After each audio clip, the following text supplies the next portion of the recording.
लजमो त्रेशो सरयू तपरशो सदाशो। दुश्वार रास्ते और पगडंडियां देखकर इंसान पसीने से लथपथ हो जाता है। मुझशेर यानी अजहद कठिन चढ़ाई। लेकिन जब यात्री थकान की वजह से चंद लम्हों का विश्राम करते हैं तो एक अजीब तरह की भावना मन में उत्पन्न होती है, यानी हे कैलाशपति शिवशंकर, मेरे दृढ़ सनोवित याजकों से अपराय आपके अलौकिक दर्शन करके कभी हर्ष का अनुभव करता हूं और कभी पसीने से लथपथ होकर आत्मविश्वास का आभास होने लगता है।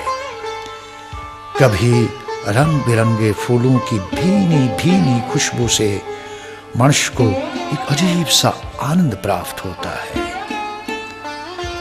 लगता है कि वाकई कुदरत ने इंसान को हर नियामत से नवाजा और सरशार किया है।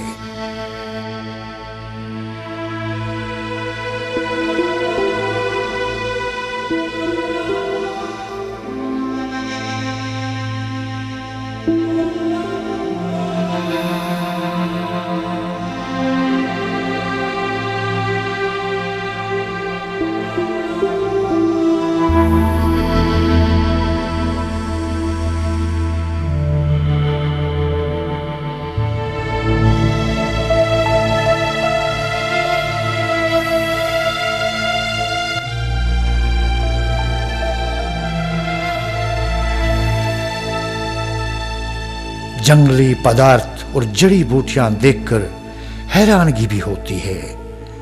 इनको नाम है यंगा। अच्छा, ये भेड़ बकरी खाता तो मारती है। भेड़ बकरी?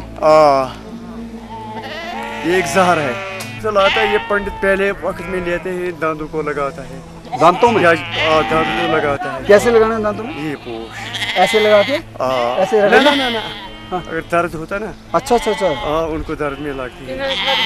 और यंगों को पंडितों को जास्ती लगाता, वो उनको जास्ती मशक्कत करती है। यात्रीगण आगे बढ़ते ही रहे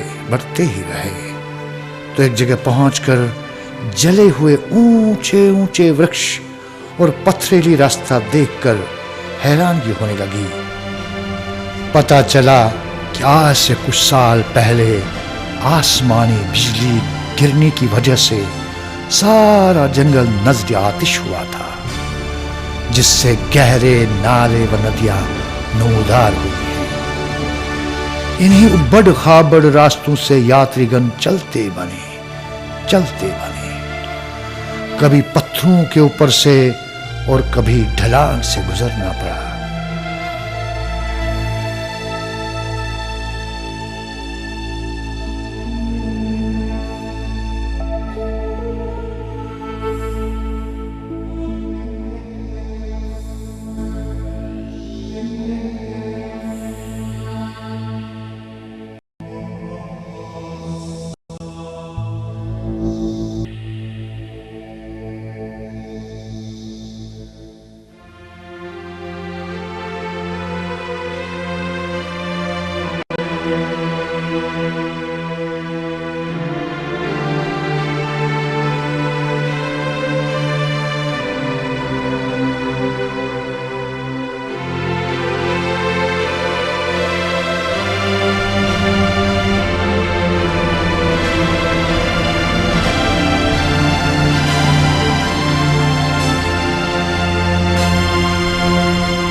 यात्रीगण एक बड़े चरागान की ओर बढ़ते गए।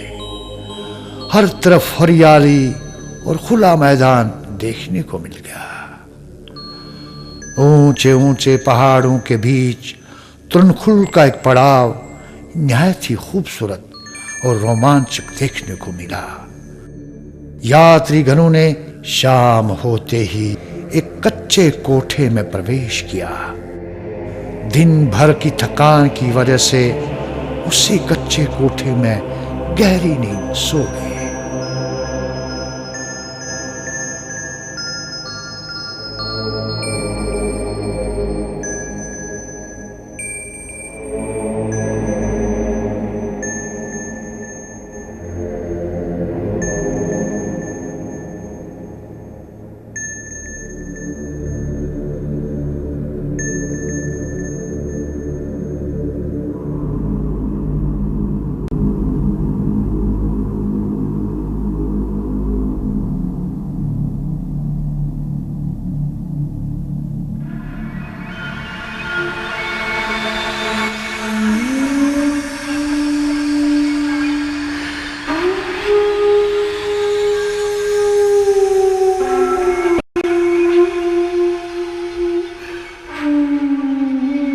फौजी जवान और पुलिस के जवान चौकसी से यात्रियों की हिफाजत करते रहे।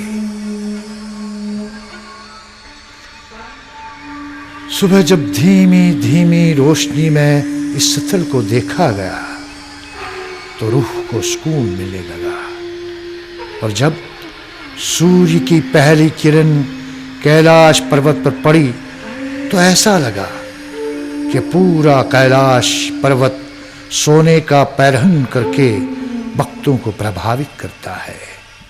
इंसान यही दृश्य देखकर बस कैलाशपति शिव शंकर की धुन में महव हो जाता है और आंखें सुन्न हो जाती हैं। मन करता है बस इसी पवित्र भूमि को चूम और हर समय इस कैलाश की ओर मस्तक झुकाए रहूं।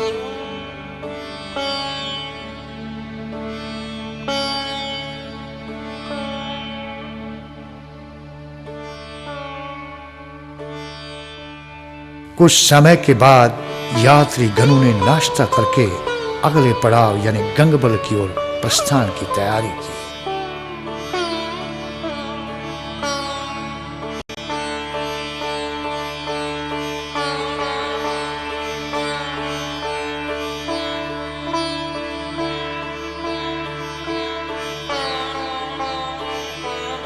हर यात्री के चेहरे पर खुशी के भाव देखने को मिले।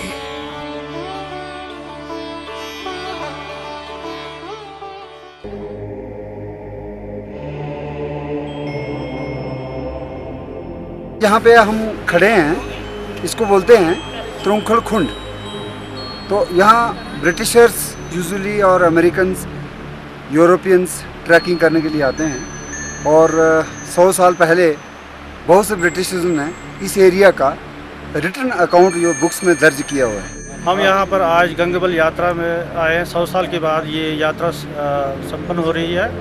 तो आज हम यहाँ ये जो बेस कैंप हमारा है वहाँ पर से हम आज सुबह 6:30 के करीब, 5:45 के करीब चले हैं। कहते हैं गंगबल की तरफ से और भी हमारे यात्रीगण आ रहे हैं। बड़े हमें बहुत ही अच्छा लग रहा है। हमारे पूर्वजों की जयंती है, बहुत उत्साहित हैं हम यहाँ पर आने के लिए, और वैसे भी हम कामना करते और भी आ जाए। आज हमें 20 साल के बाद ये कश्मीर घूमने का एक विचित्र मौका मिला है, जो हम पूरी मतलब अच्छे इस तरह से एंजॉय कर रहे हैं। पहले हम जाते थे, अम्बरनाथ जाते थे, उधर कोंगवार साइड में जाते थे, कोसरनाग जाते थे। इस एरिया का तो हमें कुछ पता नहीं था। अब यहाँ से जाके मैं सभी पंडितों को यही मैसेज देना चाहता हूँ कि 15 जून के बाद यहाँ की यात्रा, हम थोड़ा पहले आ गए इसलिए हमें कुछ यहाँ अजीब सा लग रहा है। बर्फ़ पूरी, वो जिस तरह से यहाँ के लोग कहते हैं कि यहाँ फूल होते हैं, वो हम नहीं देखते हैं, लेकिन कहते हैं 15 जून के बाद बराबर इतने यहाँ ऐसे विचित्र दृश्य मिलते हैं, फूलों के रंग बदल जाते हैं। हमने तो सुना है, देखा तो आज नहीं है, लेकिन अगले साल जब हम आएंगे तो हम 15 जून के बाद ही आएंगे, तो वो सारा नज़ारा हम पूरा लुत्फ़ उठाएंगे। हर्षोल्लास के साथ यात्री आगे बढ़ते गए।